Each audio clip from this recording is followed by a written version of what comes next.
সব খবরই খবর নয়।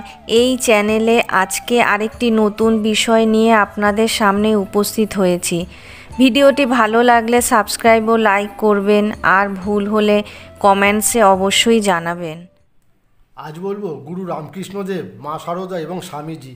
এনাদের সংস্পর্শে যারাই আসবে তাদেরই জীবনে এক আমূল পরিবর্তন আসবে। কারণ একটাই, এদের জীবন সত্যের উপরে নির্ভর করে চলছে।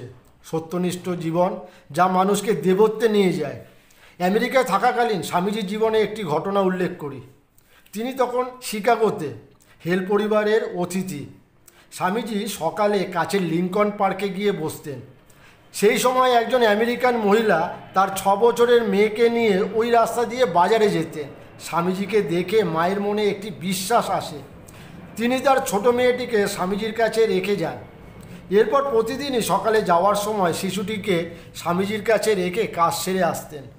অনেক বছর পর মেয়েটির যখন 16 বছর বয়স, তখন তার মা একদিন বিশ্ববিখ্যাত বিবেকানন্দের ছবি খবরের কাগজে দেখলেন। মেয়েকে দেখিয়ে জিজ্ঞাসা করলেন, তোমার বন্ধুকে চিনতে পারছো? মেয়েটি বলল, চিনতে পারছি। তারপর আরও কিছুকাল কেটে যায়, মেয়েটির বিবাহ হয়ে যায়, অন্য জায়গায় চলে যায়। তখন হঠাৎ একদিন স্বামীজির সাথে তার ছোটোবেলার কিছু কথা, স্মৃতি মনে পড়ে যায়। ধীরে ধীরে মেয়েটি আধ্যাত্মিক জীবনে প্রবেশ করেন এবং পরবর্তী সময় আমেরিকার রামকৃষ্ণ বেদান্ত কেন্দ্রের অনুরাগী ভক্ত হন। আরেকটি ঘটনা, স্বামীজি সিমলা স্ট্রিটে ধর্ম আলোচনা করছেন। সেই সময় সেখান দিয়ে যাচ্ছিলেন এক মহিলা। তিনি হাসপাতালে যাচ্ছিলেন, তার রোগাগ্রস্ত ছেলের খুব খারাপ অবস্থা। ডাক্তার আসা ছেড়ে দিয়েছে। তিনি সিমলা স্ট্রিট দিয়ে যাওয়ার সময় স্বামীজির আলোচনার কিছু অংশ তার কানে যায়। তিনি দাঁড়িয়ে পড়েন। শুনতে শুনতে তিনি অন্য জগতে চলে যান।